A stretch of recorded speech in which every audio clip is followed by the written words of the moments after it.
ముందుగా బియ్యం తీసుకొని శుభ్రంగా కడుక్కుందామండి. ఇలా శుభ్రంగా కడుక్కున్న తర్వాత అండి నేను ఒక గ్లాస్ బియ్యానికి 3 గ్లాసుల వాటర్ పోస్తున్నానండి. 3 గ్లాసులు పోసుకోవాలండి. ఖచ్చితంగా ఉడకాలి. బెల్లం అన్నం చాలా మెత్తగా ఉంటేనే బాగుంటుంది. 2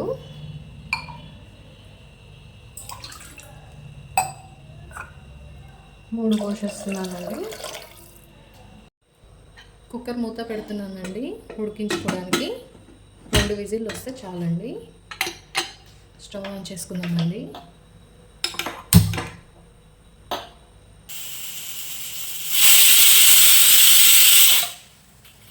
స్టవ్ ఆఫ్ చేస్తున్నానండి.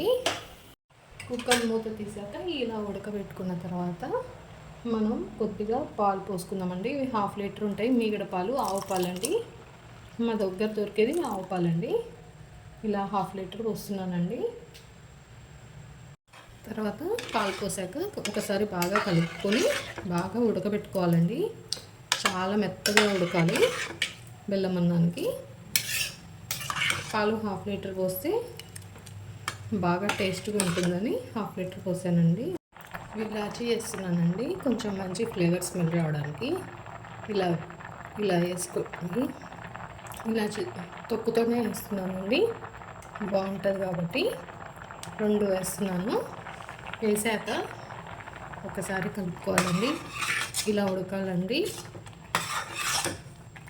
ఇలా ఉడుకుతూ ఉండాలి కొద్దిసేపు. ఇలా ఉడకాలండి. ఇలా ఉడికే టైంలో స్టవ్ ఆఫ్ చేసుకొని బెల్లం వేసుకుందామండి. లేకుంటే పాలు విరిగిపోతాయి. అందుకే స్టవ్ ఆఫ్ చేసి ఒక 5 మినిట్స్ ఆగి వేద్దామండి. ఆ వేడి మీద వేస్తే పాలు విరిగిపోతాయి కాబట్టి మనం స్టవ్ ఆఫ్ చేద్దామండి. ఆఫ్ చేసి ఒకసారి అలా కలిపేసి ఇలా పైకి కిందికి కలిపాక ఇలా ఉండాలండి అన్నం. బెల్లం అన్నం కోసం ఫెస్టివల్స్కి ఇలా చేసుకుంటే చాలా మంచి టేస్ట్ కుదురుతుందండి. కొంచెం చల్లారినాక బెల్లం పౌడర్ వేద్దామండి. 1 కప్పు వేసుకున్న తర్వాత బాగా మిక్స్ చేసుకుందామండి. తర్వాత స్టవ్ ఆన్ చేసుకుందామండి. ఎందుకంటే పాలు విరిగిపోతాయండి, అంతే, ఏం లేదు, కానీ పాలు విరుగుతాయని నేను స్టవ్ ఆఫ్ చేశాక వేస్తున్నాను. మీరు విరగొద్దు అనుకున్న వాళ్ళు మాత్రం ఇలా తర్వాత ప్యాన్ పెట్టుకొని స్టవ్ ఆన్ చేసుకోవాలండి. స్టవ్ ఆన్ చేసుకొని తర్వాత నేను డ్రై ఫ్రూట్స్ తీసుకుంటున్నానండి. బెల్లం అన్నం కోసం నెయ్యి, కాజు, కిస్మిస్ వేస్తానండి. హీట్ అయ్యాక నేను 1/2 కప్పు నెయ్యి వేస్తున్నానండి. 1/2 కప్ తర్వాత 1/2 కప్ కిస్మిస్ వేస్తున్నానండి. తర్వాత కాజు 1 కప్పు వేస్తున్నానండి. ఇలా వేసాక ఇలా వేయించుకుంటున్నాను. బాగా బ్రౌన్ కలర్ రావాలండి, లైట్ బ్రౌన్ కలర్, మరీ బ్రౌన్. ఇప్పుడు స్టవ్ ఆఫ్ చేసుకోవాలండి. ఇలా వేయించుకోవాలండి. ఇలా డ్రై ఫ్రూట్స్ బెల్లం అన్నంలోకి వెళ్తామండి. ఇలా వేసుకోవాలండి. వేసుకున్నాక డ్రై ఫ్రూట్స్ వేసుకున్నాక ఒకసారి కలుపుకుందామండి. కొంచెం బాగుంటుంది. వేసుకున్నాక కొంచెం ప్రీహీట్ చేయాలండి. కొంచెం బెల్లం అన్నాన్ని, నెయ్యి కొంచెం ఫ్లేవర్ పట్టాలి కదా, డ్రై ఫ్రూట్స్ కొద్ది మిక్స్ కావాలి కదా బెల్లం అన్నంలో, అందుకే నేను ఇలా చేస్తానండి. అంతేనండి, ఎంతో రుచికరమైన బెల్లం అన్నం రెడీ.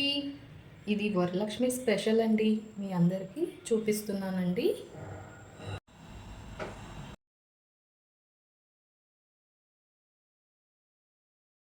హాయ్ అండి అందరికీ.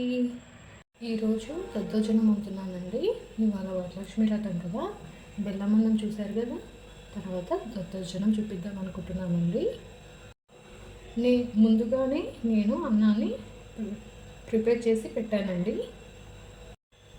1/2 కప్ రైస్ అండి ఇవి. నేను 1/2 కప్ రైస్ తీసుకున్నానండి. ఇందులో 1 కప్పు పెరుగు వేస్తున్నానండి. 1 కప్పు పెరుగు వేసాము కదండి, బాగా కలుపుకోవాలండి అన్నంలోకి. బాగా కలుపుకోవాలండి.